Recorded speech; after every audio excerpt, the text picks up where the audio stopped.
already got a job in the Makeup Forever store. I had the job at Makeup Forever while I was still in Baltimore. I was catching the bus from Baltimore to work at the store and coming back. What? Oh Yeah, I my don't think goodness. I forget about that part actually. It was like maybe a month. It wasn't a long period of time. It was about a month and a half. I had gotten a job because I wanted to make sure I had some money when I was living there. My aunt told me, she lives in New York, and she was like, "Don't come here with no money." She was like, "I don't care what those people tell you. They moved to with $60 in their pocket. She was like, "Don't do it." So I was determined that I was going to have some kind of income. I was already cutting myself by 75%. So I was like, I gotta have something. And so I got a part-time freelance job at the Makeup Forever store and was catching a bus. And so she would let me stay with her for the weekend. Like I would work a weekend, a couple days together and go back and then come back up. And then one day, one of the people that I was working with was like, "What are you doing?" I was like, "Yeah, I would have a suitcase all the time." She was like, "What are you doing?" I was like, "I'm gonna go look at some apartments today." And she was like, "You can't find an apartment like that." She was like, "Stay with me until you find one." And I was like, "Oh, okay." So I stayed with her for about 2 weeks, and I found an apartment right away. Surprisingly enough, like a week and a half in, I found that apartment. And I was like, "Oh, okay, this is how it works." So. Wow.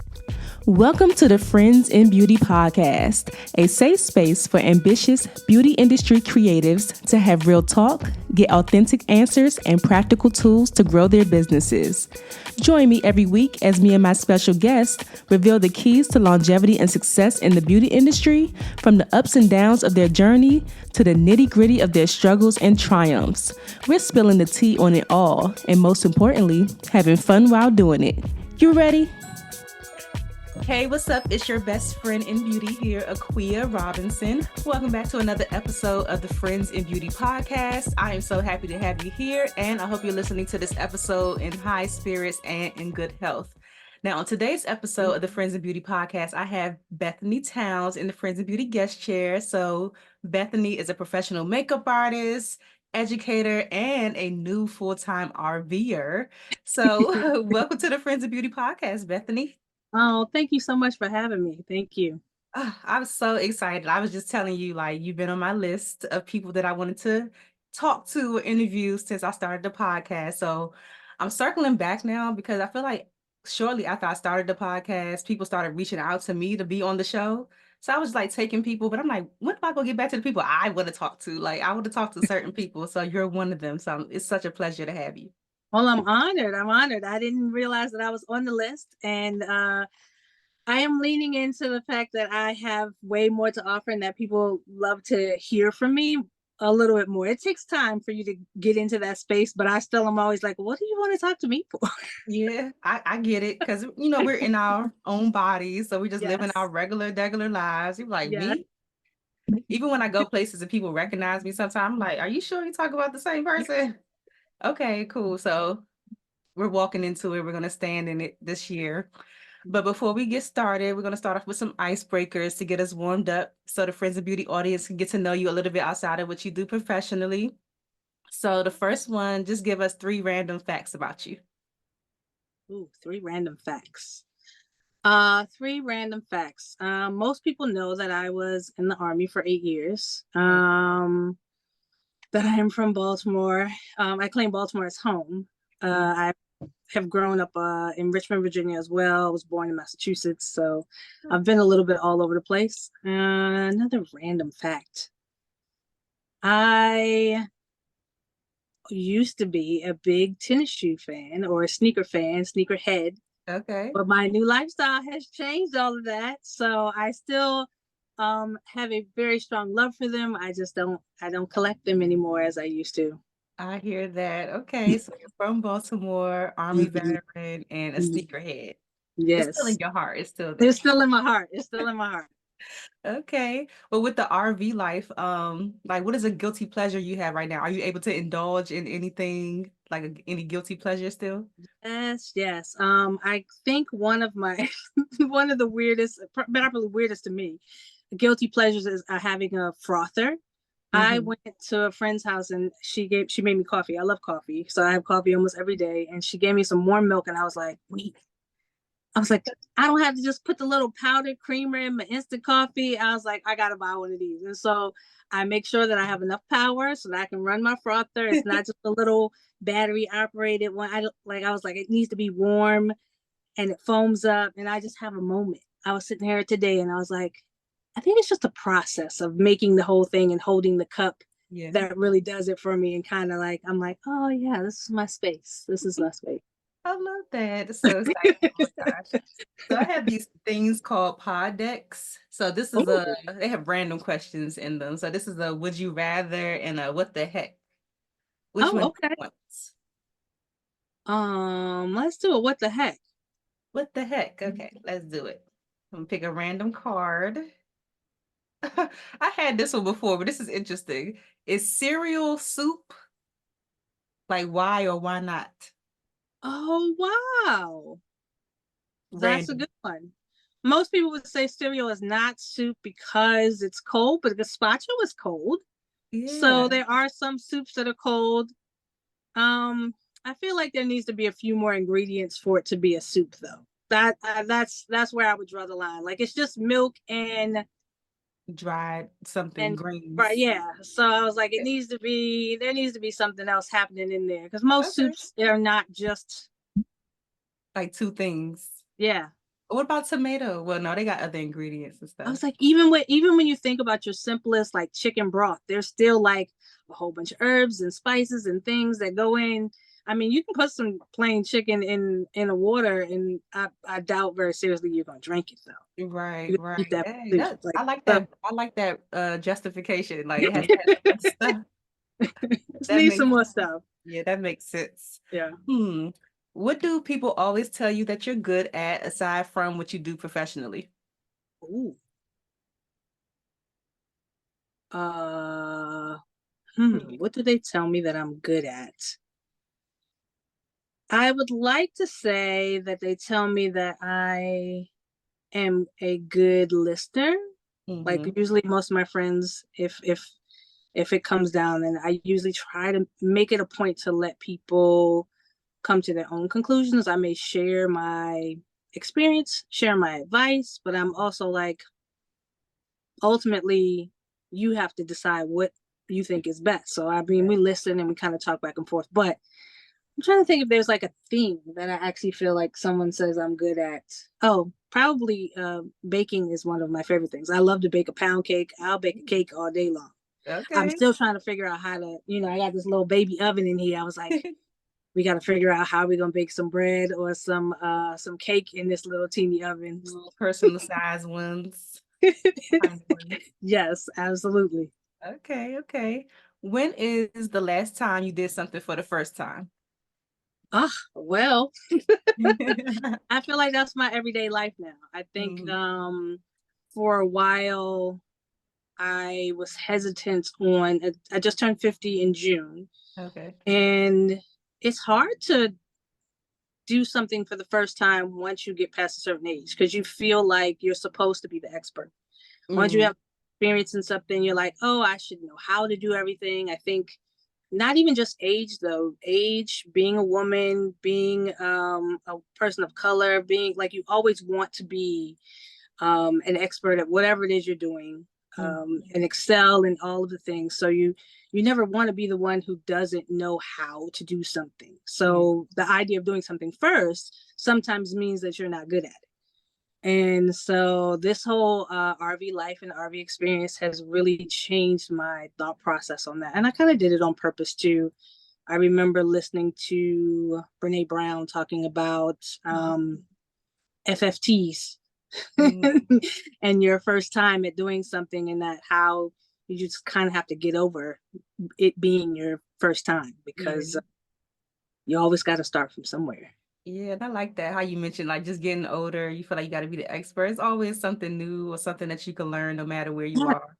Absolutely. Things are always evolving anyway. So I think people forget that you are on a constant journey of growth, and that growth is not just, oh, I get here and that's it. It's, it's always progressing, and that even if you're not growing, you have to continue to put things in place so that you do continue to grow. Right. Because then what kind of life is that if you're not expanding your experience, expanding your knowledge, expanding your connections? Like it should be always a constant involvement. Absolutely. Absolutely. Okay. So the last one for the icebreakers. Oh, are you a Gemini or a Cancer? I'm a Cancer. Oh, okay. I was like, what side she fall on into? Okay. I'm a So last Cancer. one. If you weren't a makeup artist, educator, RV'er, all the things, you do a lot. What else could you see yourself doing? I feel like I am really leaning into my art life. And so I would be a teacher somewhere, teaching some kind of art.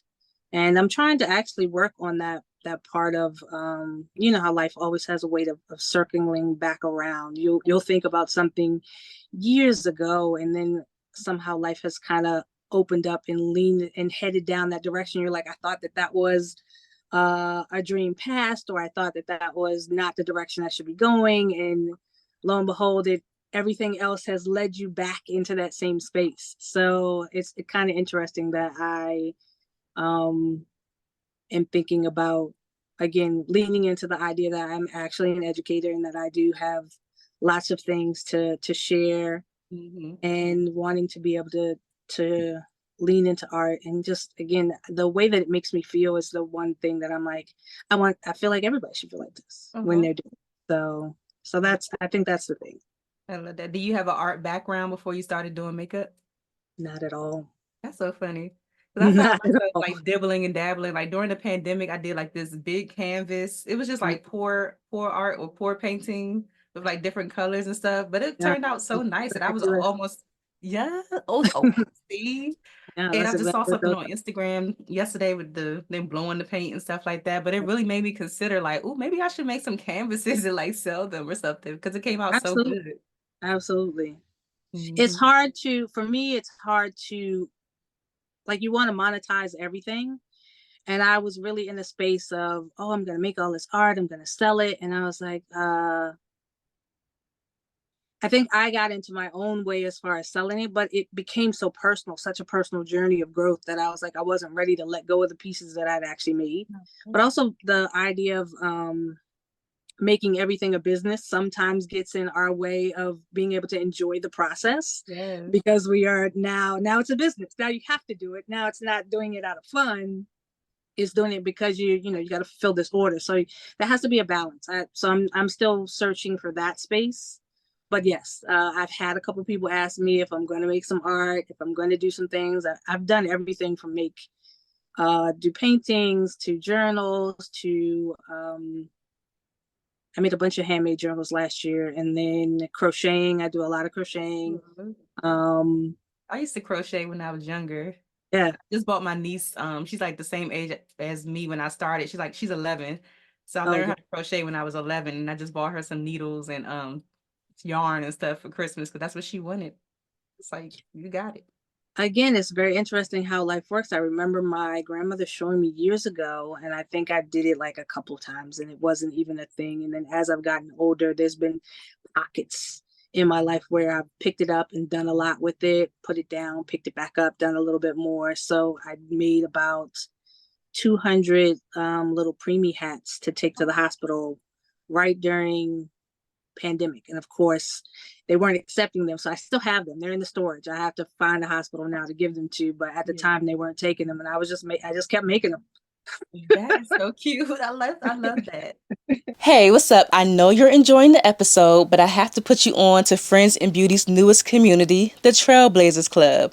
The Trailblazers Club is a place where success not only leaves clues, but becomes a tangible reality for beauty pros just like you.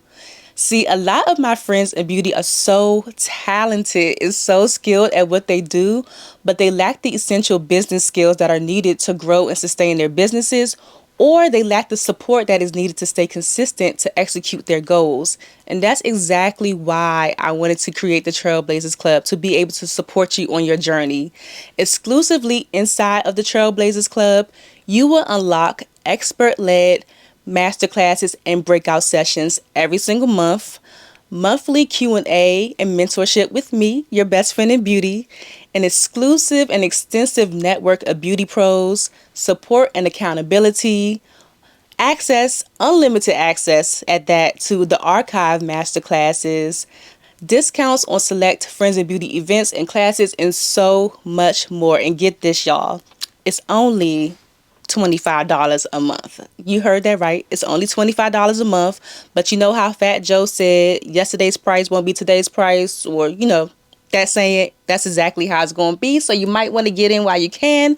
I'll go ahead and leave the link down below, and your fellow trailblazers are inside waiting for you, and we hope to see you soon. Let's go ahead and get back to the episode. I love that. Okay. Well, how is RV life going? I saw you just celebrated. Maybe it's like 2 months now that you've been RVing. About 2 months. Isn't that crazy? Yes. I purchased the RV at the end of, trying to think of my timeline, at the end of August, but I didn't pick it up until the end of September. Okay. And then when I picked it up at the end of September, it was in Seattle. And so I literally had no license, no nothing. I went and got my license. That Wednesday, I passed the test.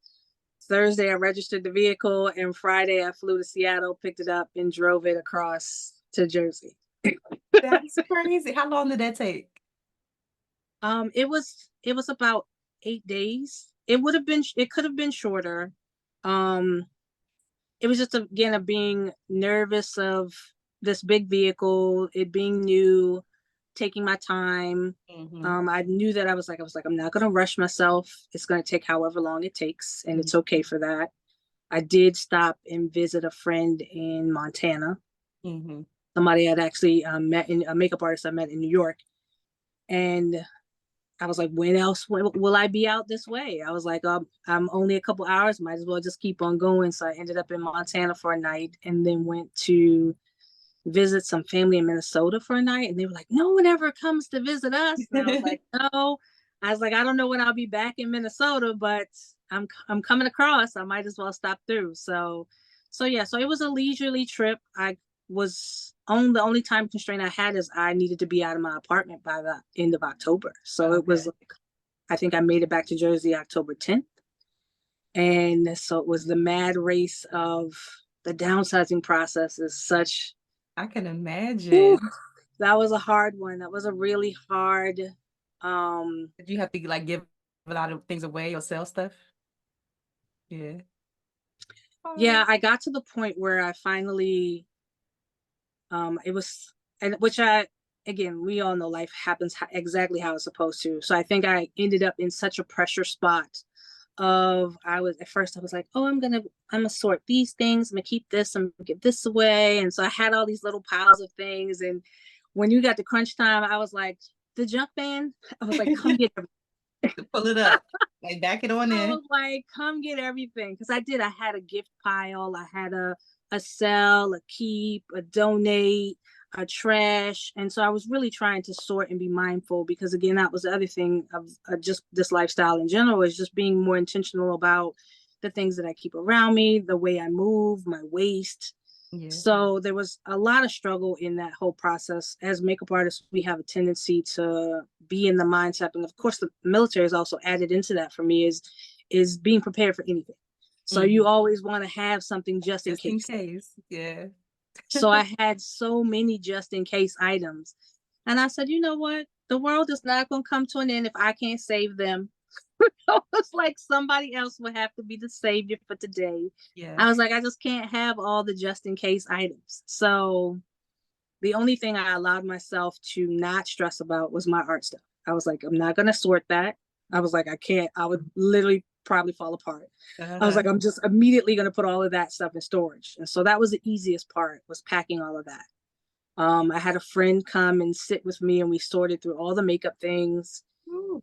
And I thought those two things were going to be the most difficult, but it really became increasingly difficult as the timeline got shorter, because you kind of want to give yourself a break, but there is no break. It's like, Yeah.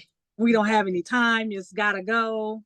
So when I came to the realization that I could buy this again, that Mhm. was the thing that did it for me. I was like, I wanted to keep this fireplace, this mantelpiece that I bought, and I was so excited about buying it. It had brought me so much joy, and I was like, I gotta keep it. And I was like, well, where are you gonna put, like, where are you really gonna put this mantelpiece? I was Yeah. like, you're not gonna put it in this RV. Where are you? And in my mind, I was literally trying to figure out where I was gonna put it Right. in here somehow, or give it to somebody. And I was like, you know what? I don't know why I didn't have this aha moment 3 weeks ago, but I finally have come to the moment that I could probably buy this one or a better one when Mhm. the time comes. So it doesn't make sense to store it, to pay to have it in storage all this time. Like, the money you would pay to store it is the money that you could have used to just buy a new one. Yeah.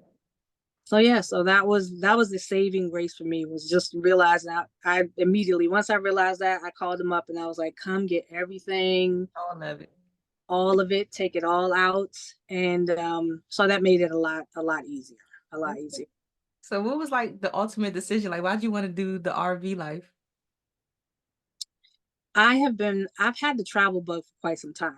So Okay. I joined the military to travel, and the only place not the only place, I won't say only, because it was still, they sent me to Hawaii, and I was in Hawaii for 4 years. But I was young at the time.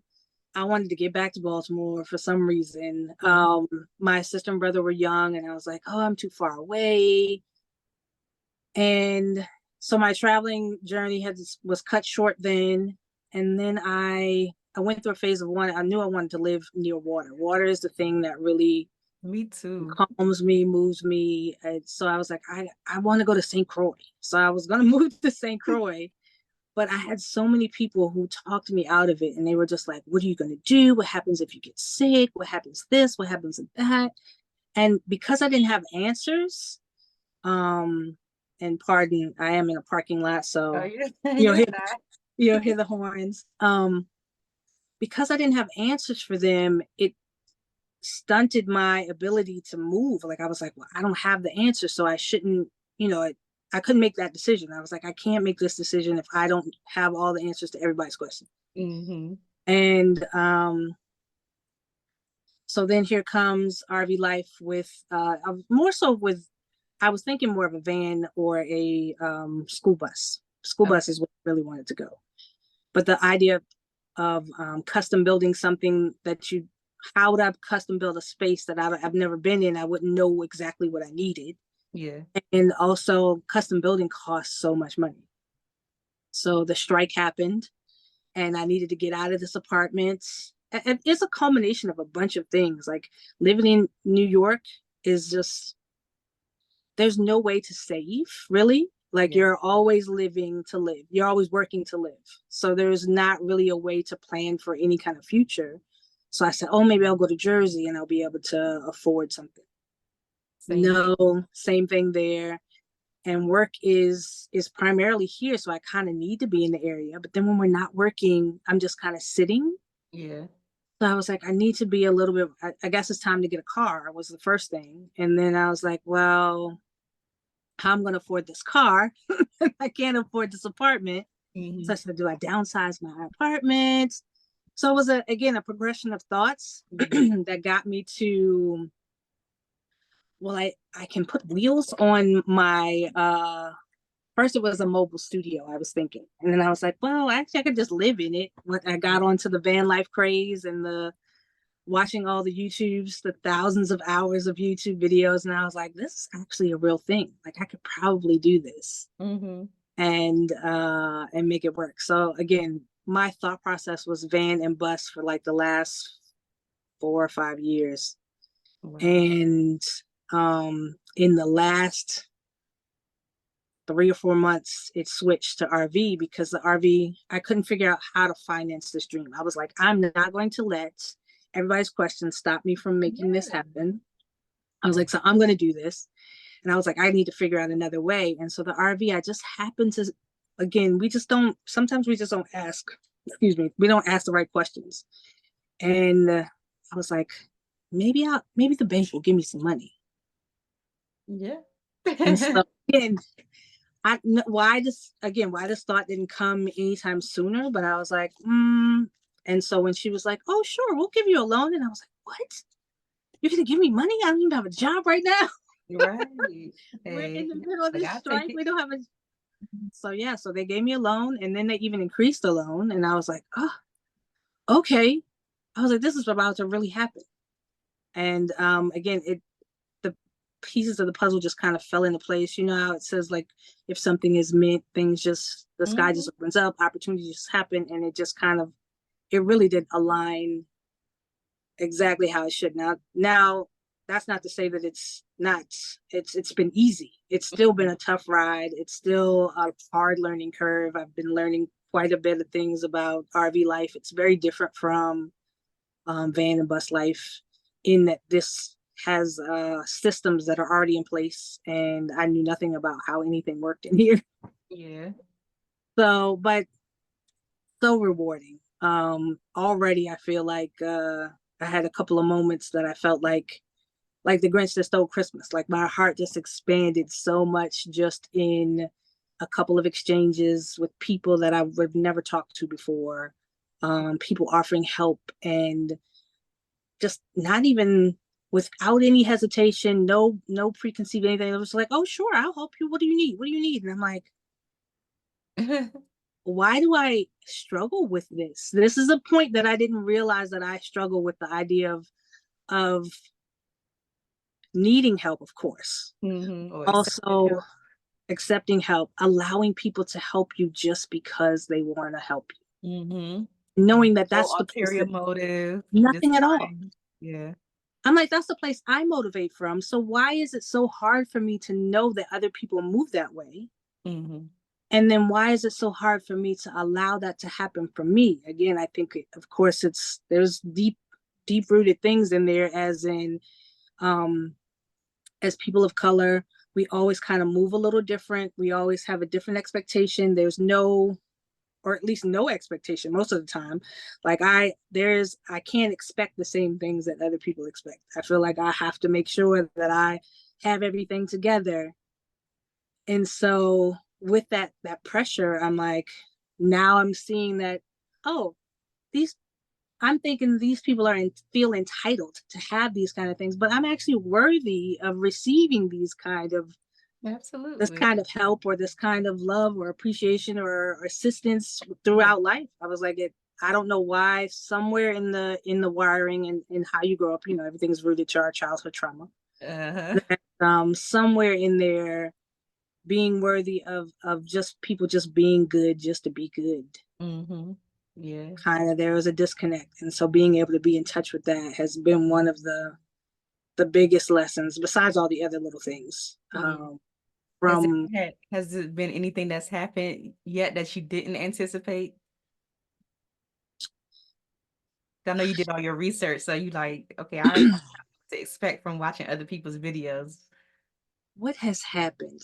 There's been so much that's happened. there's really been quite a few things. But I think that, again, learning that the little things that happen are part of the journey, and that there is no immediate end destination. Because I've had everyone, oh, where you going, where you want to travel. I was like, this is about the entire journey and our entire process. It's not about, oh, I just bought this just so I could go to Yellowstone Park kind of thing. Like, I was like, this is about an entire shift in mindset and thought process and moving. And so I think the biggest,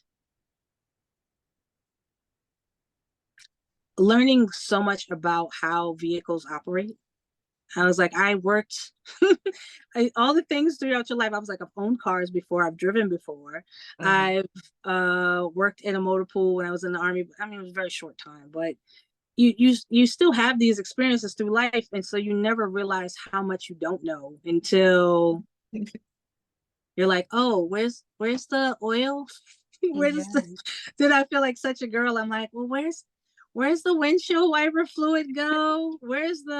So again, just learning all the mechanics of the car. Like, I just came from the mechanic this morning. I don't think I realized how long and how wide I am. I made Okay. a TikTok video about it. I was like, I'm actually way wider than I think I am. So sometimes I'm just driving down the road and I'll take up an entire road and I'm like, you see me, Right. you see me, get out the way. But I had a little fight with the trash can. It was a cement trash can in Newark. The streets are a little narrow in the cities. Uh-huh. So that's why a van or a bus would have been a little bit better because I wouldn't have been quite as wide. But so I went to the mechanic this morning so he could fix my little corner, and we talked about all kinds of other work, and then he kind of explained some other things about winterizing. I was like, oh, I wasn't ready for that. I was like, winterizing? Okay. I was All like, the I was things. supposed to be down south during this time. Like I wasn't supposed to be having to go through winter. My very first experience in the RV during winter, but we're at work, so I'm thankful to be back at work. Thank you Yeah. to be able to afford this lifestyle and to be able to pay for all of the things that need to be fixed in here. Yeah. Like I was gonna ask you that too. Like, how do you plan on I guess balancing work and living in the RV? Like you just when you I want to ask, like, do you plan on traveling when you're not working, or how do you make sure that you're like in the city to do jobs, but you had the RV? Yeah, so the original thought process was once we weren't working, I would be able to take off and go somewhere because we have most of the projects that I work on are 3 months, 3 to 6 months. Mm-hmm. So there's a 2 to 3 month period in between sometimes that I'm not doing anything. And so instead of flying somewhere, I'm like, oh, I can just get into the RV and drive. Right. So I wasn't anticipating having to actually figure out working while I'm, in the RV immediately. I was like, I figured I would have some time figuring out how the RV worked first and then would get a job. But immediately started working the beginning of December. Okay. And luckily the production is in Jersey. So we're all over the place in Jersey every day. I didn't realize how much money I was spending in Ubers, get Right. back and It's so forth. expensive now. Oh my I God. did When not Uber first realize came how out, it much was not like money. that. So now I can just drive. I drive the set. So like today I'm nearby where we're going to shoot, which was like a 45-minute ride from where the mechanic was or from where our home base, our stages are. And so I'm like, oh, I'm already in the area. I'm like 10 minutes away. I'll probably stay here for the night. And then a lot of times they'll find places for me to park on set. So far, they've been very accommodating and very helpful. Again, allowing them to. First, I didn't want to tell anybody. I was really nervous. I was like, I don't want anybody to know. And I was like, how can they not know you got this great big They probably want to RV come pulling in up? and see how you got it set up and everything. Like, want a Yeah, tour. it's been really, really nice. So I've been able to park near sets and be close to location. So I think next week we're down South Jersey near Jersey Shore. So I'll Mm-hmm. be able to go down there, stay down there for a couple days and then come back. So it's just so far the planets have aligned. It's been very amazing. And I've been able to just travel around with the show like I said, as we go from spot to spot each day. Yes. Are you mainly working in like TV and film now? Like we Yeah, so we're on a TV show right now. Again, mostly episodic TV. I haven't done a film in a while. I think the last film I did was during the pandemic, I think, when we were in Ohio for a couple months. Wow. Um, but the New York area is really big in episodic TV. So Mm. I've been doing a lot of TV, enjoying it. Okay. Is it like scripted or reality? It's scripted. I'm not gonna say the name of the TV show just because it's been announced. So I mean it's not a big deal. But I'm only gonna not say it just be for the safety of the show and the people and knowing that I'm in this area. But it is a another Ryan Murphy project. So Okay. that they can. So he's done quite a few projects in the New York, New Jersey area. For some reason he must love it here. Mm-hmm. And so he has a couple of things happening in this area. Yeah. Are these like union productions? Yes. Okay. I'm Yeah. thinking about trying to get into the union. Oh, absolutely. Absolutely. Process is just like it just scares me, but I'm gonna try. Maybe. It's a little easier than you think. Once you're actually doing things, we can have a whole separate conversation about that. Whatever you need to know, I'm absolutely willing to help you get as much as you possibly can. It is an uh, a system that is slowly modifying the way that their process is, because again, we know that everything was not created for us to Hmm. get in easily. Yeah. So they always put all these things in to make sure that you can prove that you really want to be there. And so they're adding a few things to make it a little bit easier for you to get in, for just anybody to get in. I think they were very selective about the people that they wanted in the beginning, Yeah. um, and now it's broadening quite a bit, as far as not even just sex and race and ethnicity, that kind of thing. Like it's broadening as far as your skill set, like different types of skills they're really including in. So now they're actually trying to lean into getting nails to have their own specialty, instead of us trying to have to do them, or barbers actually being able to be Right. I heard about in. that one.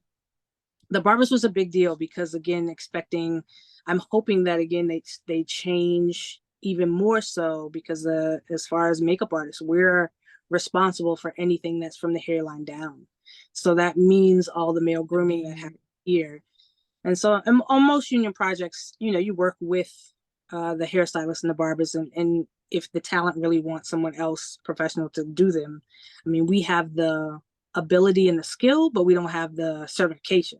So I'm like, if Right. you want a true barber, that's who you need to go to. I was like, I can fix you, but And so it was just so awesome that they're really starting to see that there needs to be, that people specialize in special skills the same way you specialize in special effects. There's even areas of special effects that you can specialize in. Like it's not Mm, all one thing.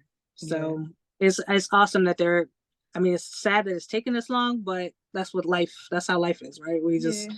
Everything is evolving with the everything's evolved. times. Yes. Yeah. How long have you been doing makeup now?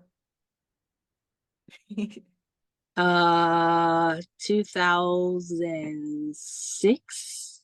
Okay. Okay. Yeah. So 17, 18 years. Wow. I'm not even going to pretend to do the math in Yeah, my I was like, head. is that bad math? it's it's been a while. It's been a while. I didn't realize time had gone by that fast. Like, Yeah. I when I was at the mechanic shop, the lady was like, "Oh, you've been doing this a while, huh?" And I was like, "Yes, ma'am." She was like, "So you're really getting your name out there?" And I was like, "Yes, ma'am, I sure am.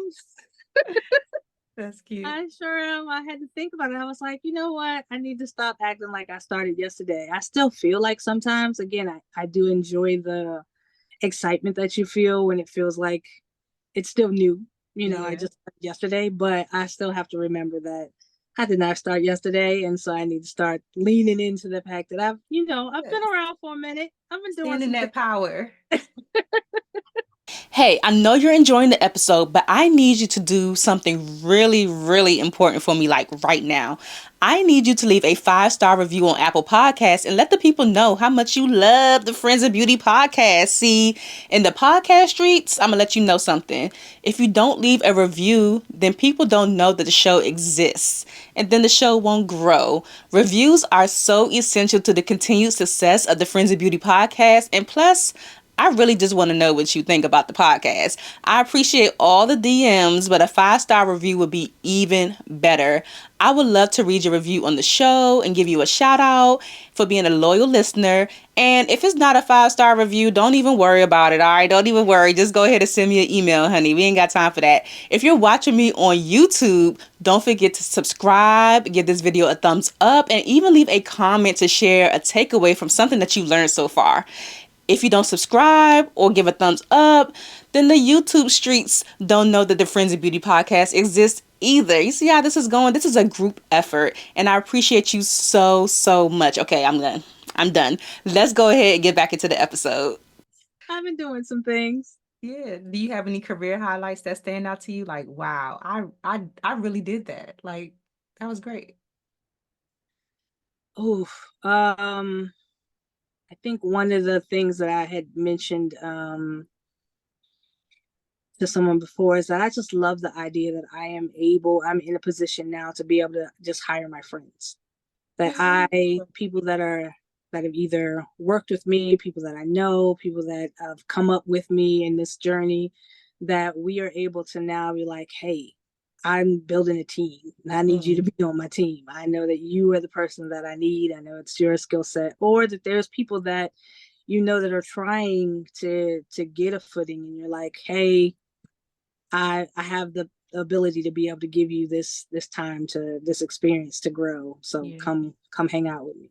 Yeah. Um, that was how it was on Annie Live. I was able to I was a department head on that show, and it was a live show, so it was only like maybe 2 or 3 days that we were together, but to be able to have a team of about 12 to 15 artists and to have us all together again, if you're working with your friends and your family, like it can't get any better than that.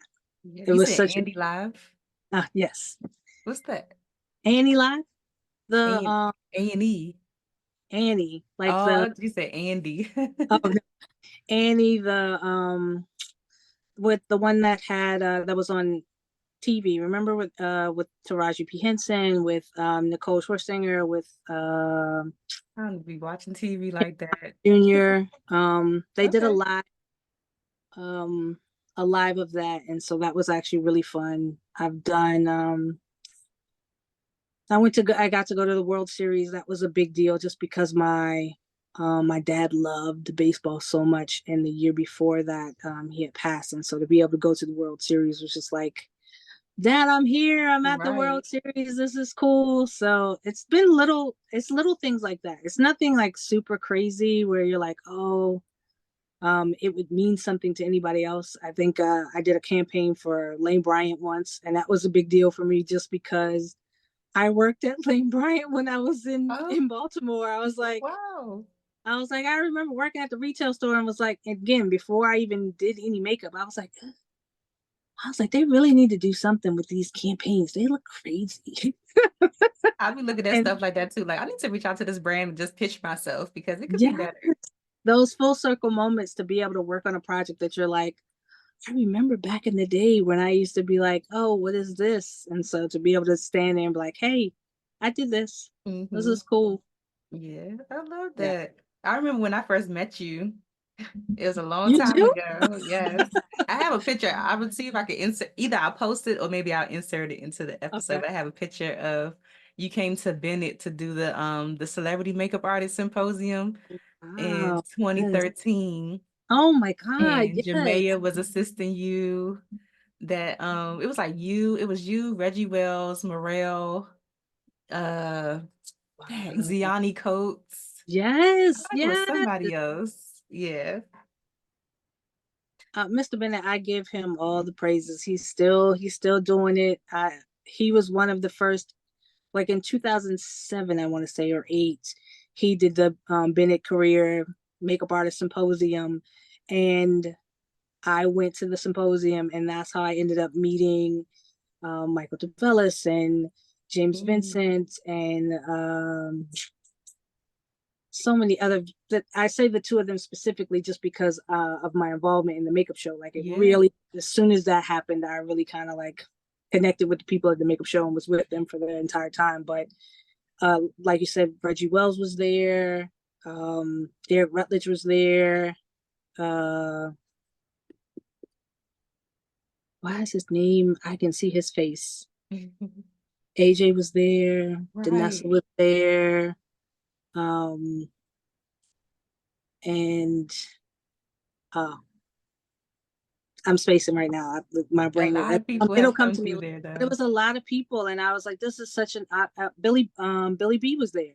It was Wow. such an amazing opportunity just to, again, be in rooms with people that, again, it was beyond what you would think.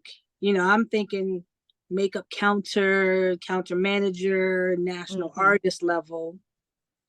And to actually see these people doing what I do on such an elevated level, I was like, wait, this is actually a little more attainable than what I could have even imagined. Yeah. So I was like, this is when, I think life has a tendency to always want to put us in a box, or always have to put us in a space. This is where you need to focus on.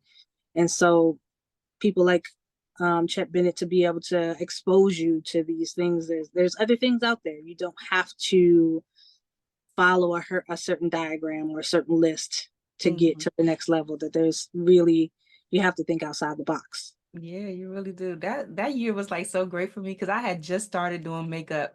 I always kind of credit like January 1st, 2013, because I went to Bennett. So I finished at Bennett in December 2012. So I always just say 2013 I started. But I assisted Morel Oh yes. during the symposium that time. I assisted Morel, and ever since then it's just been amazing because I met Morel there. Then the makeup show, we had the bus that went up to the makeup show. I met Yeah. AJ for the first time there. I met Danessa, ended up working with both of them like later on down the line. I met Crystal Wright. I just interviewed her a few weeks ago. Had Crystal Wright. I met her there. Just so many people that it kind of like set me up for like where I am now with all the I people feel that I met at that one makeup show and at the symposium I that feel the time. same way. I feel the same way. I was like, when people say that they've never heard of the makeup show, I'm like, what? I'm like, you have to. Again, I I won't say I stumbled upon it, because again, life happens as it's supposed to. But I was doing a lot of research from my desk job Yeah. online, and I found the symposium, and I found the makeup show. And so I had just missed one of the very first makeup show, and was able to catch the symposium, and then the next makeup show was happening right after that. And I was like, once you felt that energy, it was almost like the energy in the space was electrified. It was, at least for me, when I walked in, I was like, these are my people. Like I felt like I was home. I was like, this is what I need to feel every day, all day. Yeah. And so I would just chase show to show to show and just keep showing up. I was like, one day. Yeah, I love that. I do a bus trip. This year will be the third time that I'm doing a bus trip from DC to the makeup show. But we did one last year too. It was so much fun. Everybody had a good time.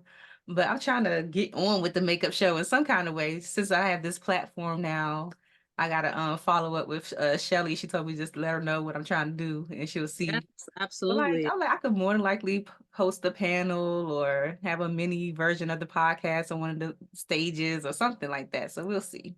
Oh yes, that's such a good idea. Yeah, I'm trying to girl, let me in there because I've been trying to get a hold of Michael for the longest. He gave me his number, but he's just so busy. So I'm gonna keep trying. Yes, yes, yes. I'm gonna So keep. Michael is the powder group and Shelly is the makeup show. They split years ago. I want to say right around 2013, right around that time. Maybe it'll even a little sooner than that. And so the direction that Shelly has taken the show, her and Danessa and James Vincent have really taken it in such an amazing space. And so they're really, again, opening up opportunities for um a lot more smaller businesses and smaller companies and indie. And so it just really it's really a different, a more niche audience, which I Yeah. love. I love the idea that our audience is feels again very homey and very connected. I love that Michael is really focusing on education for the powder group and still making education affordable for people. That's the other Right. thing.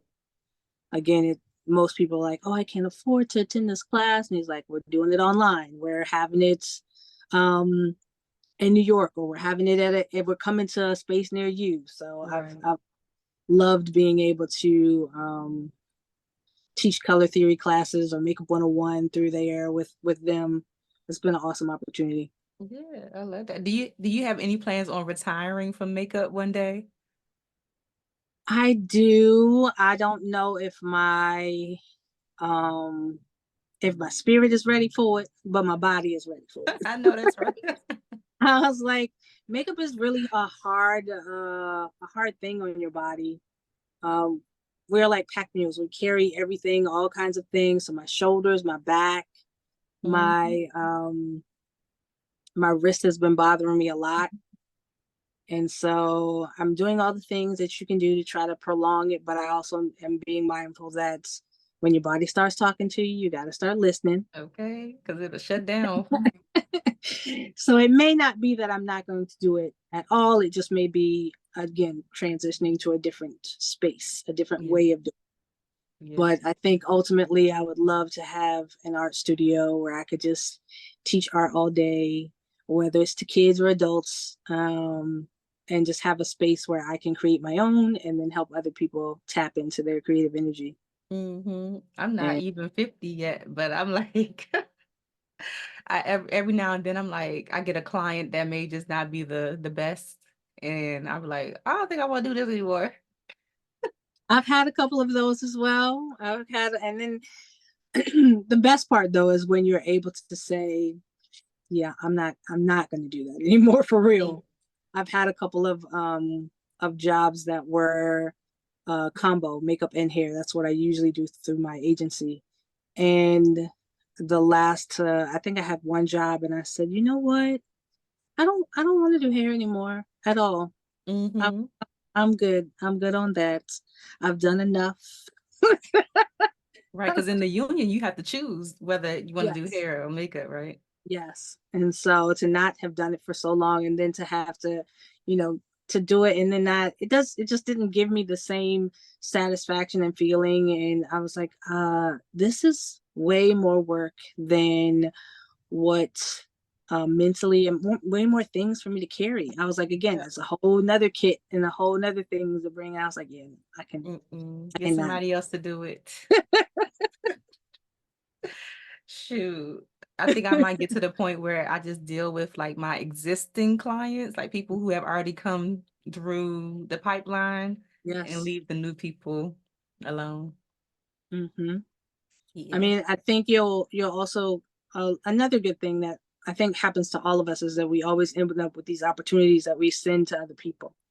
And some people will actually turn that into a business where like Mhm. I get these jobs all the time. I can do finder's fees or 10% or 20%, like whatever commissions you can do to say, hey, I'm gonna pass along these jobs because and the next thing you know, you become your own agency. Right. Right. Because that's what I be doing all the time. I Yeah. just literally started making a sheet though. I talked to this lady recently that she told me she has a like a something you can make in Canva where it just has the list of referrals on there because I'm Mhm. always just like, okay, here's this person, here's this person, here's this person. But I'm like, I'm Yep. about to just send this link Yeah. and you'll have a list of the people who I normally put, refer anyway, but I'm always referring people. But I'm like, it could really be an agency. It could. It actually could. I know so many people who it's quickly turned into an agency situation because I like to refer, but I like to refer knowing that the person is available and knowing that the person is qualified for the job. So if I'm already doing the hard work for you, I'm making sure that they're qualified enough to be able to handle the job and I'm making sure that they're available for that day because I'm texting, I'm like, hey, you're available, you're available. I'm like, the only other part of that is negotiating a rate. Right. Right. Hmm. I was like, you start negotiating a rate, next thing you know, you can have a whole contract. You just factor yourself into that rate. You're like, oh, it's 750. We're gonna charge 1,000 because 150 of that is going to me for all Right. this hard work that I've done. Yeah, for putting y'all together. Finder's fee. Yep. I love All it. right. I see it happening for you. You're about to have your own agency now. Look, I'm always trying to do something. I've been thinking about podcasting and like a podcasting type of agency, all types of stuff. Ooh. I have all types of ideas. For me, it's the execution of the Yeah. ideas, the resources, the money to make it happen. So I'm trying to tap into like grants and stuff like this year, like being intentional about applying to grants and just, seeing, what happens and stuff. Oh, that's amazing. That's amazing. Again, we always stop ourselves because we're like, oh, we don't have the money or the resources to do this. And Hmm. I have stopped myself quite a few times and not tapping into those outside resources to be able to gain the money to do Yeah. the things that you want to do. I've wanted to do a bag for so long and I just kept saying, oh, I don't have the money to do it. So I just never moved forward on it. But Like a again, the makeup bag. difference, yeah, Hmm. yeah. I think now it'll come back, but it'll probably be more of a camping bag. No, no, that's right. But Have I your think camping supplies and your makeup supplies. yeah, I was gonna say I think it could do both. I think it could do both. Like it could carry your camping things and your makeup things in it. Yeah. I want to ask you too about just strategically, have you been strategic about building relationships, or is it just something that comes natural to you? Because you mentioned like being able to hire your friends now and then meeting Michael and everybody, and then now being a part of the makeup show family. Was that like a strategic thing, or did it just organically happen? So I will say I believe that it organically happened. Um, I had a friend, this again back to those Lane Bryant days right before I started doing makeup. Actually, I was working at Lane Bryant, and I had a friend who was a network marketer and was very heavy into trying to get me into being a part of the thing. He was like, "All you have to do is do this, do this, do this." And I was so confused. I didn't understand anything that he was talking about. And I was like, "No, that's not me. It doesn't make sense. I'm not a seller. I don't do this. I don't do this." Mm-hmm. And then shortly after, I had started doing makeup, and I was literally on this. I'm dating myself. This was back when MySpace and Facebook were big, so I was on MySpace every day, I used to messaging, love MySpace. commenting on people's things. And I was like, I talk about Tia Danzler all the time because she was the only one that actually really answered me back. Yes, She had Tia. started to do Jennifer Hudson at the time. Yeah. She had just I think she had just won American Idol or was just doing something. So she had just started working on it. I was like, "Oh my God, your work is amazing." And she answered me back. I asked her about her website. She had answered me back about her website. Just again, just making those contacts just in just in passing. I wasn't thinking that anything was coming from it. Right. And so circling back to this same person that was trying to get me into, he was like, "You know that you're doing all the things that I was asking that you said that you couldn't do and that you didn't know Uh-huh. how to do." And I was like, "Oh yeah." He was like, "But obviously this is a space that you're meant to do it in because it's Mhm. coming so organically that it's not forced. It's not, you don't even feel like you're doing it." But Yeah. yet and still I was doing all the things. So by the time I moved to New York, I didn't move to New York until 2010. Okay. So I went to Bennett in 2006 or 7. So all that time of being online and going to the shows, attending the shows, meeting the people, by the time I went to New York, they thought I lived there already. James That's didn't know I didn't live in Baltimore until after, I want to say at least a year and a half after because maybe might have been longer than that. Because I want to say 2008 or so, he called me and asked me to do a job. And I was like, "Oh, let me check the bus schedule." uh-huh. And I was like, "I should be able to get there in a couple hours." He was like, "Bus schedule? Where are you coming from?" I was like, "I'm coming from home." He was like, "Where's home?" I was like, "From Baltimore." And he was like, "Oh yeah, don't come." And I was like, "No, no, no, I can make it. Right. I can 'Cause that make used it." to be the thing that would get me too. Is like people, they kind of count you out. Like, I'm willing to travel. Like, don't count Yeah, me out. I'm coming. I was like, "I'm gonna come." But again, knowing him, it was more so he just didn't want me to pay the expense to come for a free job. Oh, So okay. he put the stipulation on to me. That's when he was like, "Call me when you come to New York." And I was like, Oh my God. I hadn't even thought about moving. Hmm. And I was like, I guess I gotta move now. I guess I need to move. And so again, it just all kind of lined up where I didn't have anything that was really keeping me in Baltimore. Hmm. And so by the time I got to New York, I literally had a network of people. I'd already got a job in the Makeup Forever store. I had the Hmm. job at Makeup Forever while I was still in Baltimore. I was catching the bus from Baltimore to work at the store and coming back. What? Oh Yeah, I my don't think goodness. until I forget about that part actually. It was like maybe a month. It wasn't a long period of time. It was about a month and a half. I had gotten a job because I wanted to make sure I had some money when I was living there. My aunt told me, she lives in New York, and she was like, "Don't come here with no money." She was like, "I don't care what those people tell you. They moved to with $60 in their pocket. She was like, "Don't do it." So I was determined that I was going to have some kind of income. I was already cutting myself by 75%. So I was like, I gotta have something. Hmm. And So yeah, so I got a part-time freelance job at the makeup forever store and was catching a bus. And so she would let me stay with her for the weekend. Like I would work a weekend, couple days together and go back Mhm. and then come back up.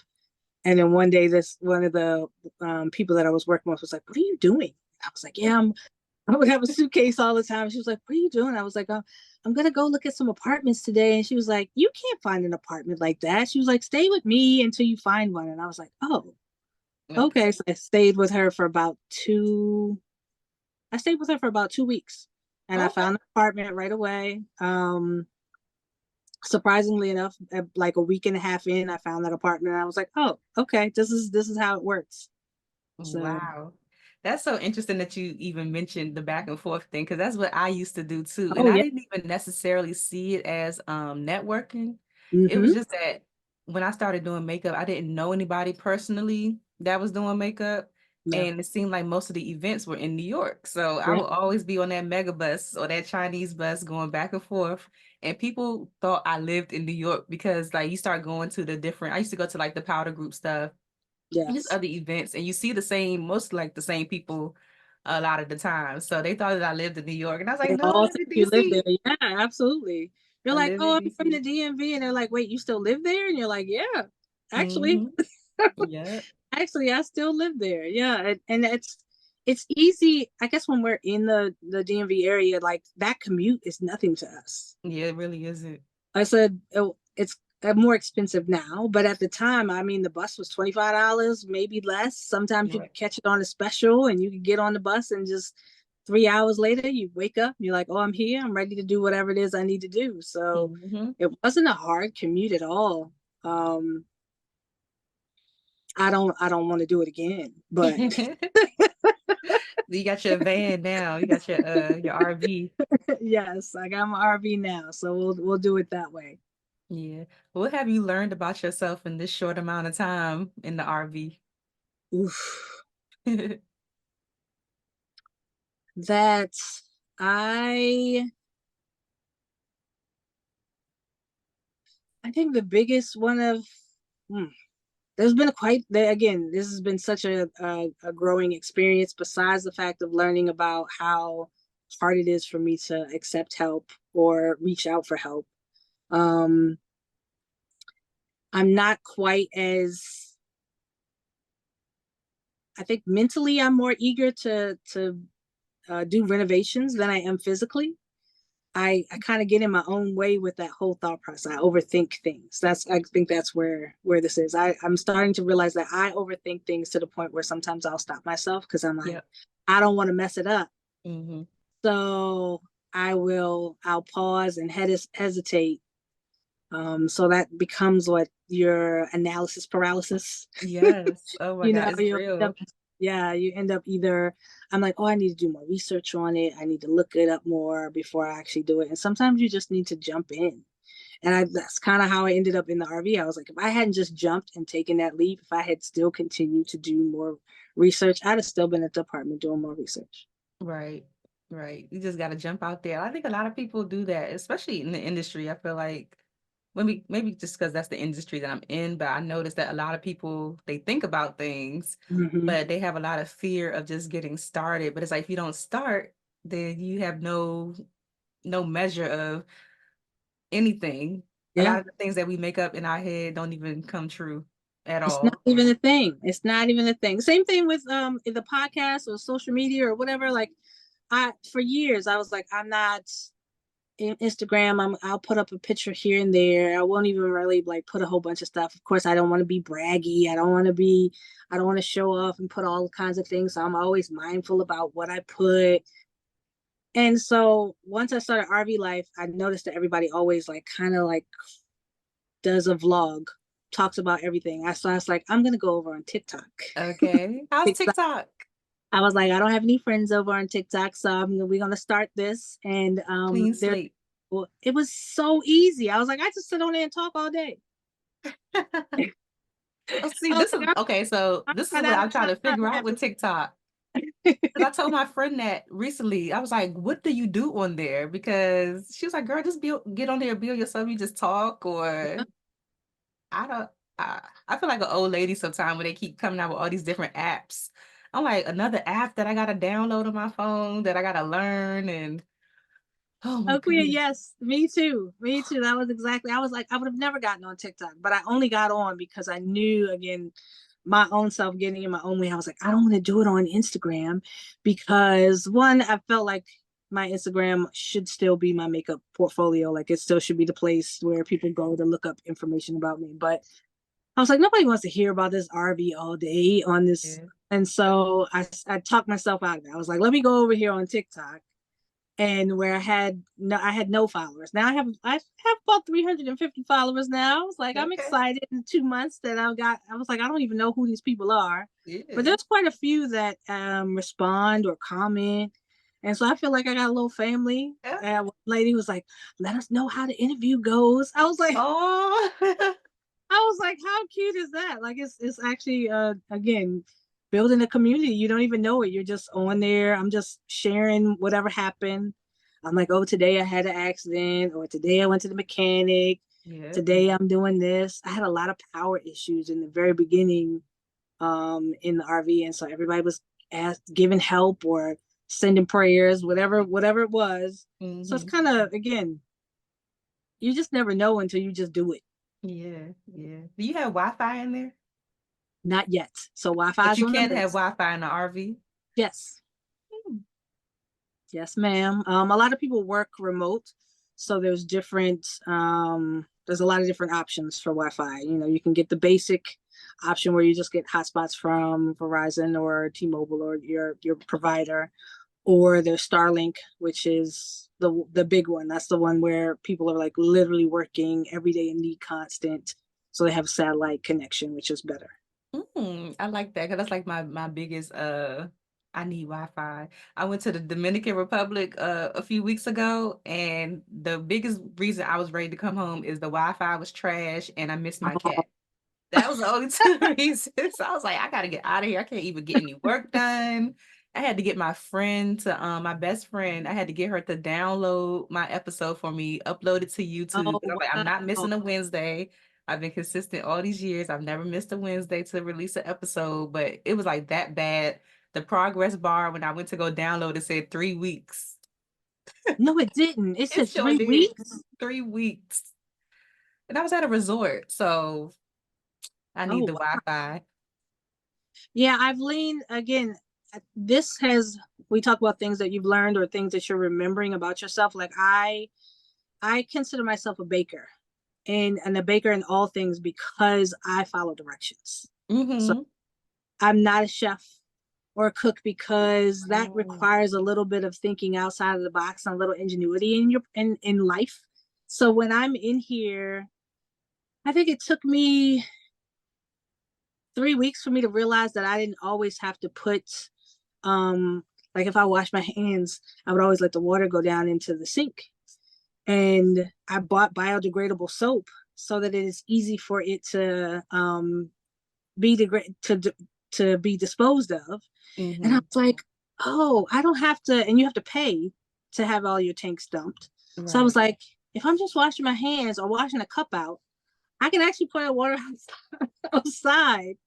But it wasn't it you just do things as you know what I mean? Like this is again thinking outside of the box. I was like, Yeah. oh yeah, I can actually refill what did I do? I had a bottle to refill water. Mm-hmm. And so I go into the Walmart to refill, get a little 5 gallon water. Eventually I'll get a filter so I don't have to do the 5 gallon water thing. But again, we're in the very beginning stages of this, and also Figuring the it very out. beginning of the money stages of this as well. So I went into the Walmart to get some water, which is why I'm here today. I need to get some. And the gentleman, I didn't have a cap to put over top of it. And so the gentleman was like, "Oh, just go to the refill bin. There's some other bins there that have caps on them." And I was like, "Huh?" I was like, I'm so used to, like, if it wasn't, it says refill caps right here. And it Yeah. was empty. So I was like, there's no cap. And he was like, just go grab one off of another bottle. And I was like, why didn't I even think about that? Yeah. I would probably be the same way. Like it has to be like this most Yes, times. But I'm learning how to kind of like release like some of that and just exactly. go with the flow and figure things out on the spot. Yeah. That is definitely a big push in this whole lifestyle. Like you really have to start forcing the brain so that it becomes more automatic. Like it happens for me here and there. I don't think I realized how much of a rule follower I was until this. I'm like, oh, actually, there are most things I follow all the rules. I was like, and so now I just have to kind of be able to think beyond the space of what's right in front of you. You're like, oh yeah, there's actually way more possibilities and way more opportunities. You just kind of have to think beyond. Yeah, yeah. How's doing your makeup in there? It is I still have I have it right in front of me too. I have this Ricky mirror, and this guy is it Okay. is pretty awesome. It's pretty bright. I don't wear much makeup. I don't know if you've seen me in a while. If I go to an event, then I'll have makeup on, but for the most part, every day, I enjoy doing everybody else's makeup so much more That's than me. doing my own. This is for the So, podcast or for yes. video events, but on a regular basis, I always tell people, don't be looking for this girl. If you see me out in the streets, don't be looking for her. I don't look drastically different, but this is not how I walk around on a day to day. Yeah. Same here. Same here. I've managed to cut down my morning routine to the very basics. Um, so there is no makeup in that process. There's a lot of skincare. I still try to take care of my skin as much as possible and have all the oils and moisturizers and eye creams and all kinds of things. But that's we sometimes with the production we are also um far away from our base, so they book hotels if you're too far or if you work too late, that kind of thing. And so one night they were like, oh, do you want a hotel? And in the beginning I was like, no, I don't need a hotel. And I was like, oh yeah, actually I do want a hotel. Like, yeah, but I turned on every light. I flipped on all the lights. I was like, the appreciation value that I had for being in this hotel room, being able to have hot running water as long as I possibly wanted to. The drawer was like janky. I think pre-RV I would have been bothered. Oh, sorry. I was like, oh, this is nice. This is still a really nice, nice room. The bed was comfy. It was warm in there. I was like, all the things that I am, again, when you break life down to the very basics, the basics are I make sure I have heat, I have water, I have food, I have gas in the tank. You're And I'm safe. able, yeah, it's just the basics of basics is where my mind is majority. So whenever you do anything outside of that, now it's like luxury. It's like, Yes, oh, wow, this is amazing. So this is so fun. How long do you plan on doing this? Is there like an end date, or you just gonna do it till you can't do it anymore? I said 2 years, only because I think I said 2 years about moving to New York. I was like, I'm gonna do it 2 years, and then we'll see what happens. If it works, it works. If it doesn't, I'm out. So Okay. still, the main goal is really to kind of save some money, and I do want to explore, but I do want to get in a better financial space. Yeah. And so I'm going to try to, I've already seen how to live and save, but you can also live this lifestyle and not save any money as well. I think it just, again, it's just a mindset.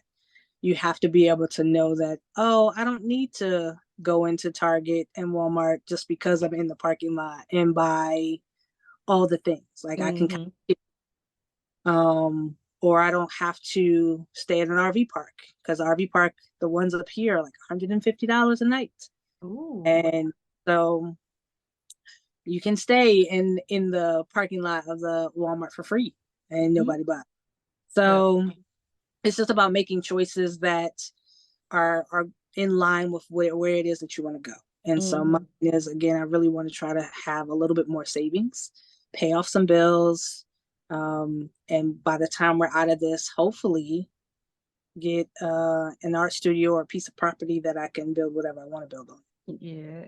And I just Yeah. love the transparency about just like, I'm trying to save some money, get my finances in order, because I know a lot of times just perception online when you see people, Oh, working these big productions and, we just make it up in our head like, oh yeah, their life is great. You know what I'm saying? Not to say your life isn't great, but I think I know for me, I'm like, how much do I want to share about what's really going on in my life? Because it's like the perception. People just think that everything is all good, but it's like we go through all of the same things that everybody else goes through. And I think I realized that too. I interviewed Sam Fine at the top of last year, and hmm. even he was just expressing like, I'm still a makeup artist, just like you're a Yeah. makeup artist. I got to get down and oil people's legs, Yeah. on the floor. I'm taking my kit, just like how you're doing a job. I'm doing like the same job. I've just been doing it a little bit longer, have different clientele, but I'm still Yeah. a makeup artist at the end of the day, still doing the Yeah. dirty work. Hmm. So, Absolutely. yeah. Absolutely. I think, I mean, that could be a whole separate podcast talking about how the industry really works as far as um, finances and payments and where people are and how social media has really taken it into a different way, a different space of people putting their own ideas of what they think is happening. So it's Mhm. like you almost have to do it too, because you're like, oh, I have to put out the best things Yeah. because I have to make it look a certain way so that I'm attracting that kind of client. But Yeah. at the same time, it's a little deceptive because it's not the actual, like you said, it's not the actual nitty gritty of what's actually happened. Like we're Hmm. still struggling, we're still not working every day. I went last year, the strike was July to the end of November. Mm. Mm. And so there was no work between July and the end of November. Crazy. So to go that long without any paycheck. So and that's what happens. Like you make nice money when you're working, but then you know that there's a space in between. So I try to save as much as I can while I'm working so that during the downtime I can survive. And Yeah. then you're hoping that a show comes sooner rather than later. And a lot Hmm. of times it comes later. So then you're relying on credit cards, friends and families, personal loans, whatever it is that you need to do to be able to get through to the next time that you get a job.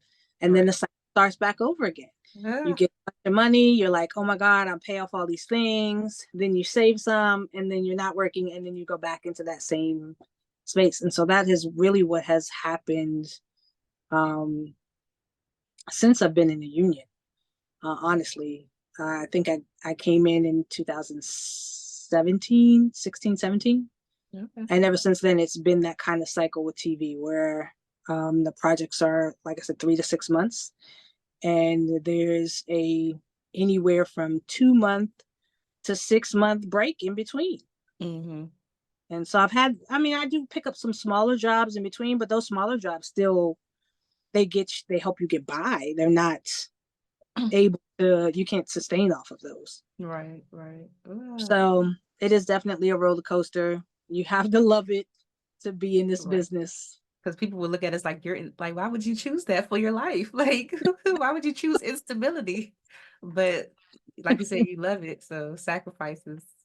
Yeah, you really have to think about what it is that you love the most. I mean, I think about my government job and I was like, yeah, I could have been sitting real nice right about now if I was still working and able to, get a paycheck every week and retire and start planning and vacationing. I actually had a really good schedule at my job. It was Hmm. just miserable. Like the Yeah. people were not happy and I was like, I don't want to be like them in another 10 to 15 years and be that unhappy with life. Yeah. So I gave up a lot to for this instability, but I think it balances out. It's worth it for me. I enjoy the people that I come in contact with.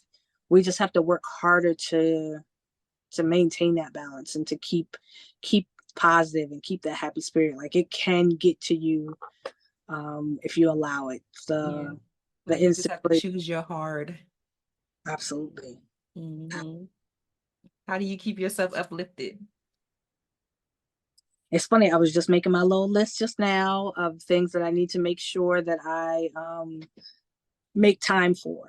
And one is leaning into my art, making sure that I at least have, uh, I said my goal for this year is 30 minutes every couple of days. And I need to be a little bit more specific about that. But I know my schedule can be kind of crazy. Our days can be anywhere from a 12 to 16-hour day. So trying to say I'm going to have 30 minutes is not as actual. So I was like, at least twice a week. If I can make sure that I have those 30 minutes to just sit and do nothing and do my art, I think it brings me a level of peace. Making sure that I'm always, again, continuing to learn more about RV, about life, about what's happening.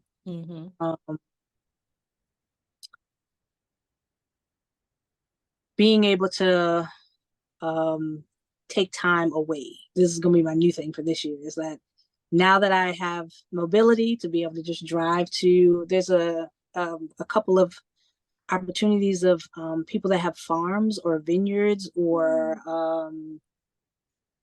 wineries, distilleries. There was like a petting farm, there was a lavender farm, all kinds of cool things. So I was like, I can just go to the farm and you can stay all night. And they were like $20. I was like, what? This is about to be my new favorite thing. So again, just to be able to get away and disconnect and connect more with nature, be more active. Like, you get really sedentary. I enjoyed my apartment a little bit too much. I set it up really nice after the pandemic. I had it to the point where it was only a one-person apartment. Like, anybody was coming to visit, I didn't even have a place for you to sit down. The plants were all on the sofa. Like, I had this fabulous chair that took up a whole bunch of space, but I loved it. And I was like, I really enjoyed this apartment. I was like, but I gotta get out into the world. I need some experiences. I was like, I can't take this chair with me when I go. Yeah, I was like, I need to take some experiences and get out and see life and nature and all the things that kind of bring you a little bit more joy. So I definitely feel like I just need to connect more with the things that I love, which is people and arts and nature. I love that. I love that. Speaking of experiences, like, have you thought about what you want your legacy to be as far as like the industry or anything like that? That is a good one. That is a good one. I feel like someone asked that question a long time ago, and we were talking about legacies, and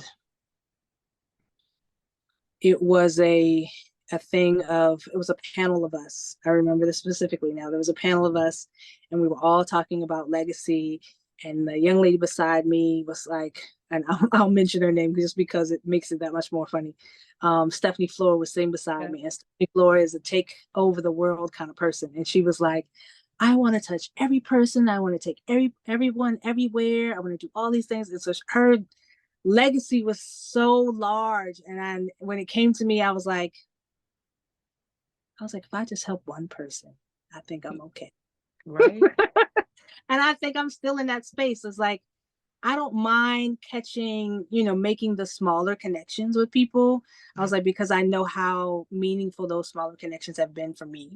So I was like, just to be able to share the little bit of things that I know, share the experiences that I have, bring people with me along the way. I feel like as long as I can say I've taught these classes, I've had these shows, I've brought these people with me. I mean, that's enough legacy for me. I'm not trying to change the industry or change the world, but all the little steps that I can do, again, if that feeds into someone else, let them be the ones that are going to change the entire world. Hopefully that will inspire them to keep passing that on.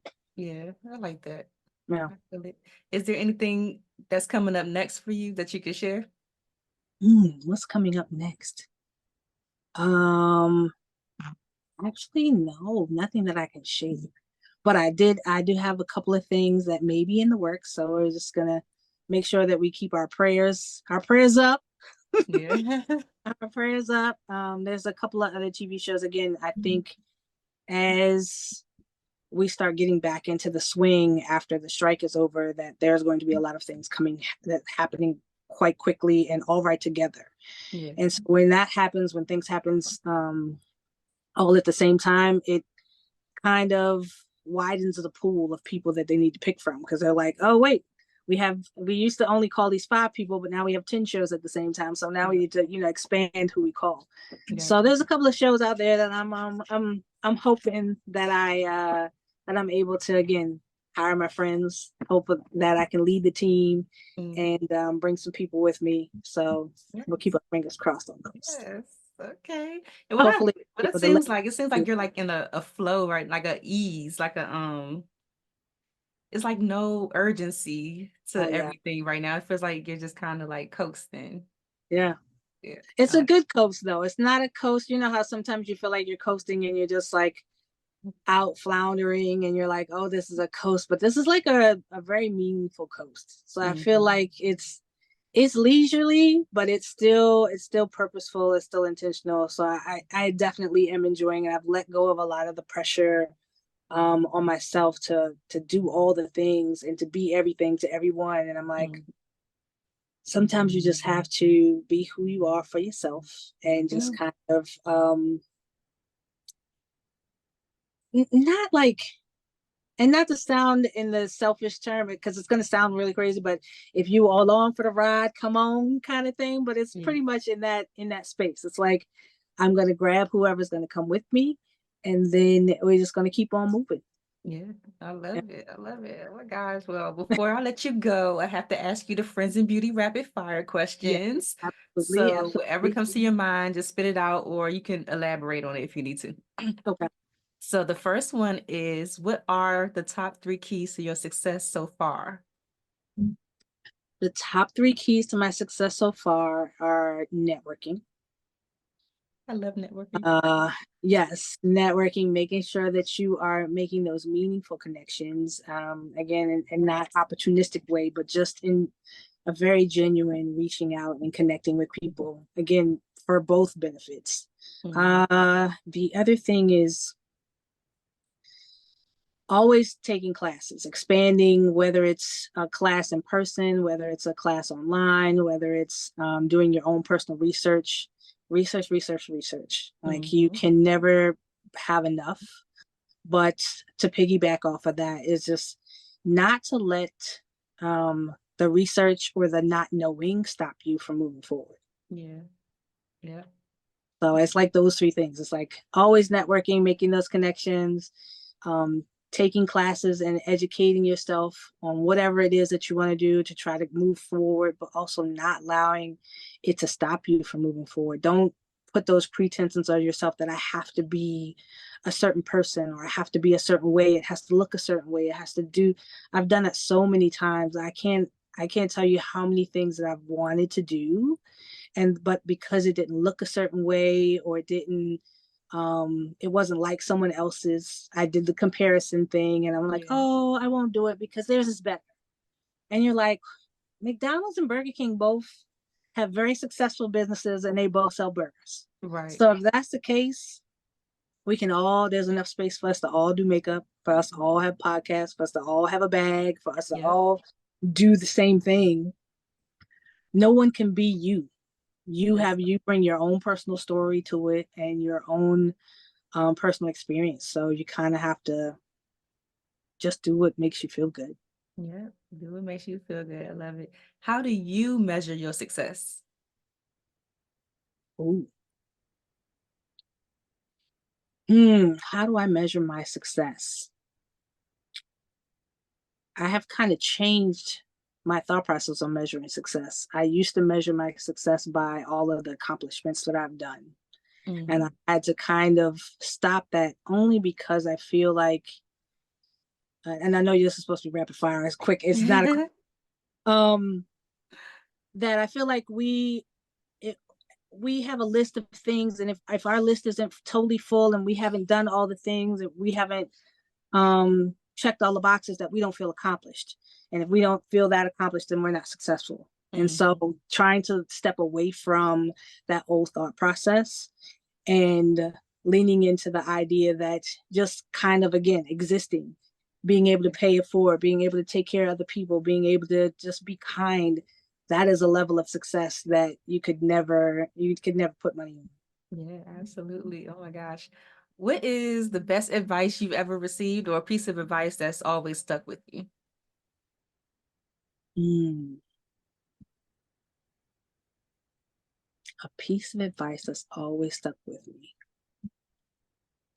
A piece of advice that has always stuck with me is being humble, remembering where you came from. So in that it can be a little daunting, because again, being humble sometimes stifles you, because you feel like you shouldn't be proud or boastful, but Mm, also just not leaning so far into that part of the definition, and more so into just, again, remembering that we came from the most humble beginnings. I had like 4 brushes and a bunch of makeup from the Rite Aid and from the CVS. And so to be able to come to a place where you're like, oh, I literally have done all of these things. And you have to remind yourself. I actually just wrote this down yesterday, of my things to prepare for the new year, is mm, writing down a list of your accomplishments, remembering all the things that you've done yeah. uh, just over the last year. It's like, you Hmm. don't have to go all the way back to the beginning, but if you go back last year and you think about, oh wow, I did all of these things, I you're like, normally oh tell people to make a list of 50 things that they accomplished before they set their goals for the next yes, year. absolutely. Hmm. It's amazing how many things you're like, oh wow, I actually did all of that. Hmm. Yeah. And I think you just forget, because you're so busy working on what's next, whatever's next, that you Hmm. forget where you came from. Yeah. Yeah. So the concept of being humble, or just remembering where you came from. Yeah. Yeah. What advice would you give to another makeup artist who's just ready to give up right now, and they're just like, I'm going back to corporate. Forget this. I'm throwing in the brushes. She's like, I've been there. Yes, I have been there. I have definitely been there. I've been there several times, and it's just one of those things of sometimes you have to sit still and really listen to your heart, and be kind to yourself, that you're not taking steps backwards if this is what you need to do. So you really have to think about how your life is moving. I'm not about losing it all just to do makeup. So if you are in a space where you're about to lose the shirt on your back, the Okay. place that you live, the car that you're in, it's okay. Go back to that corporate job. Yeah. It is okay. It is okay. You are not taking steps backwards. You're being smart. You're making informed decisions about what you need to do to move forward in life. So Hmm. it doesn't mean that you'll never do makeup again. It means, hey, I need to pivot and figure out how else can I fit this thing that I love into this lifestyle. Absolutely. Now I have time to either teach someone else, or now I have time to open up a little small shop and do it on the side.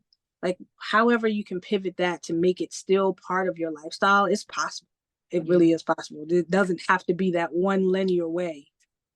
And I guess that's the main thing. It's just not to think so, how we both said we think, not to Right. think so one directional, that it is really, the possibilities are absolutely endless.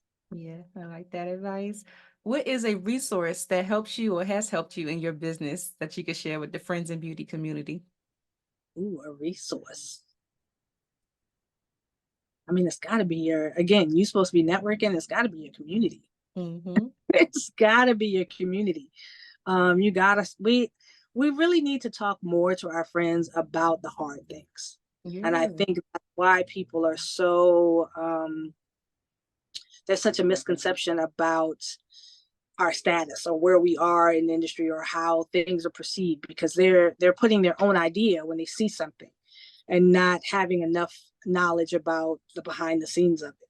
I was Yeah. like, we need to be okay with talking about the hard stuff, talking about rates, talking about contracts and negotiating, and talking about like, I didn't even realize that some of the jobs, like, people were negotiating. You can negotiate a car, you can negotiate a rental car, you can negotiate a um an increase. Like, your contract is a baseline. It's where it starts. That means they can't pay you any less, but you can ask for as much as you want to. Okay. And so we start to look at other people and like, oh, they ask for us too much. No. Again, this is back to my issue that I definitely need to work past, because I'm watching folks and I'm like, they're so entitled. They feel like they're supposed to have all these things. Actually, yeah, you should feel that way. Yeah, they asking for what they need. Yeah. I was like, they are really asking for the things. And I'm like, actually, that would be very helpful if I had that. I was like, so, but having those conversations with people, you're realizing like, oh, that is an option. Like, I can actually ask for that. We don't talk to each other enough. Yeah. You're always afraid that somebody's going to take what you have, or, you know what I mean? Like, everyone's going to come, somebody's going to get my job. It wasn't your job to have. If they get it. Right. It was theirs. Okay. I love it. So the last one, I just want you to fill in the blank and just say, my name is blank, Bethany. And the key to longevity and success is blank, like whatever you think it is. I know it's more than one thing, but you know. I know the key to longevity and success. You know, again, my mindset has changed so much on all things that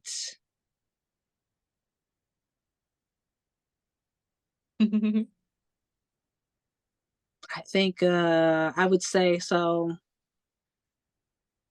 So what am I supposed to say? I'm saying my name is Bethany. Yep. And the key to longevity and success is. All right. So my name is Bethany Townes, and the key to longevity and success is letting go of all preconceived ideas and just taking baby steps, moving forward. That is the biggest one. Yeah, because a lot can come from that. Doors open, opportunities happen, coins roll in. If you just let it happen. We let the coins roll in. Yes. Before you go, please share anything, your social media, or however you want people to stay connected with you, follow your journey, your RV life, everything. Yes. So, of course, you can find me on Instagram. It is at Bethany Townes. And my TikTok, if in case you want to hear, like, again, I just ramble. So if you want to hear me ramble on TikTok, it is Be in These Streets. Be in these streets. Be in these streets, because I'm about to be in these streets. I'm about to be outside, y'all. I'm outside. I love it. Well, thank you so much, Bethany. This has been an absolute pleasure to talk to you, learn more about you. Yeah, thank you so much. I'm so glad that we finally got to get together. And this has really been awesome. Thank you so much. You're welcome. Thanks for listening to the Friends in Beauty podcast. Don't forget, sharing is caring. If you enjoyed this episode, share it with another friend in beauty. Give it a thumbs up and subscribe, rate, and leave a 5-star review so that other friends in beauty can find the show. Plus, we'd love to hear your feedback. Connect with us on all social media platforms at Friends in Beauty, #Friends in Beauty to join the conversation, and join our Friends in Beauty Facebook community to stay connected. Talk to you soon.